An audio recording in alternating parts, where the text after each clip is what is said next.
one of the easiest forecasts you've seen in a long time. Pretty much dry conditions all week long with sunny skies. Simple forecast, highs in the mid and upper 70s, says below normal by about 3 to 6 degrees. Daily nighttime lows in the 50s, low to mid 50s.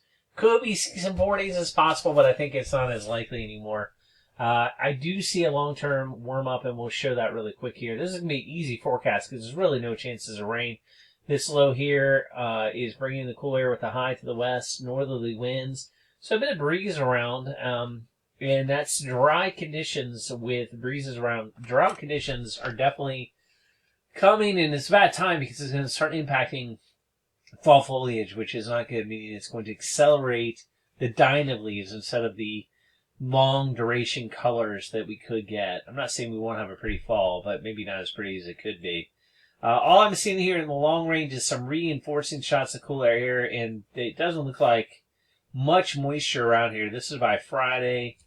I mean, maybe we stretch it, maybe get a shower here. In here you see Friday late in the afternoon, early evening. We'll have to see if that comes true. Maybe it will. I'm not holding my breath, and nor is the National Weather Service. They're calling for dry conditions pretty much. This higher cool conditions are staying in place right into the coming weekend. So this is Saturday, Sunday, Monday. Not the best last day of pull kind of weather as we get this cooling air kind of wedging down here the eastern side of the mountains. Now it's starting to get the high too far east, so what's going to start to happen is you're getting an easterly fetch. This could start to bring in some moisture off the ocean, and if that's the case, maybe we'll see an increase in some of the cloudiness. This also shows the high finally kind of shifting far enough eastward, although we still got cold air damming or cooler air kind of dammed down the eastern side of the mountains to where it's sticking around. So even into early next week at least, it looks like it's going to stay cooler than normal. Maybe a low to our south, kind of moving that on out of the way. We'll have to see if this even is possible. This looks like it's going to get some tropical moisture involved. And honestly, if we're going to break the potential drought conditions, it's going to take something like this, a slow-moving nor'easter kind of system, to break it. So, is this likely? Nah, I wouldn't count on this coming true. This is so far off in the future. But that is what we would need to break any chances of drought. So that is something we'll have to look at. See if this comes true. That could definitely cause some interesting weather. I'm not going to count on this, although I would say the pattern is it's flipping between a cooler pattern to a warmer pattern. On the flips is when we usually get our storminess. That's true even in the wintertime when we have cool patterns and they start to warm up.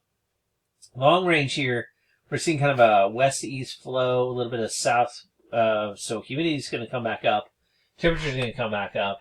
And maybe some moisture will be available to tap, but it still looks drier than normal, unfortunately. So unless we get that low next week, which is something we'll have to watch, we'll be watching for scattered showers and thunderstorms, kind of like a more summery setup with a lot of moisture here in the southeast. This looks hot and humid again, honestly, kind of like what we had most this summer.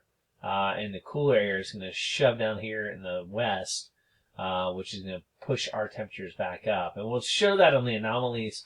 And so the best way to look at this, as we found, is 850 millibar temperature anomalies, which will start off really cool here. You can see them with the purple, the Barney purple we call it, here in the east, and it sticks around. And look out, I mean, going very, very fast. So this is all the way Thursday, Friday. You can just see the cool air kind of getting reinforced into Sunday. As I said, Monday, Tuesday, look at that. That is that cooler air damming up east of the mountains and keeping us chilly into the following week. And then it's later, this is that low. Then we'll watch, because if this low comes true, then of course it's going to keep us cooler than normal, because that's below normal heights. I'm not counting on that necessarily coming true, but it is something to watch. And then you see, boom, here come the warm temperatures. And the west gets this intrusion here, this cooler air, which is going to shove our heat back into play. And that could be a really big warm-up. Maybe it'll be only temporary, as this looks like it's on the move. And if this is a low going up into Canada, it should bring us back another cool shot. But we're going to go through a hot, warm period. And unfortunately, it's pretty dry out there. And, I mean, that is what the forecast is. Check out this moisture here for the next 7 days. There's nothing. We're in a goose egg here. Nothing around for the next 7 days. I don't even need to zoom in on us to show that. The long-range outlooks, at least the forecast for the temperature anomalies. Here we are, cooler than normal for sure for this week and the next. The following week, still below normal, but not maybe as dramatic. And I don't show the 3-week out, but unfortunately, precip is way below normal. It says near, and then also below normal. So that is kind of this is near normal. I think in general, though, we're going to have to deal with whether or not that low forms along the East Coast. We'll have to see if that comes true, if it comes up on any other models. But that's so far off in the long range, we'll have to see. All right, that's all I got to share. Thanks for joining. This is Loudoun Country with our outlook. Monday, August 25th. We're almost at the end of the month. Have a good one.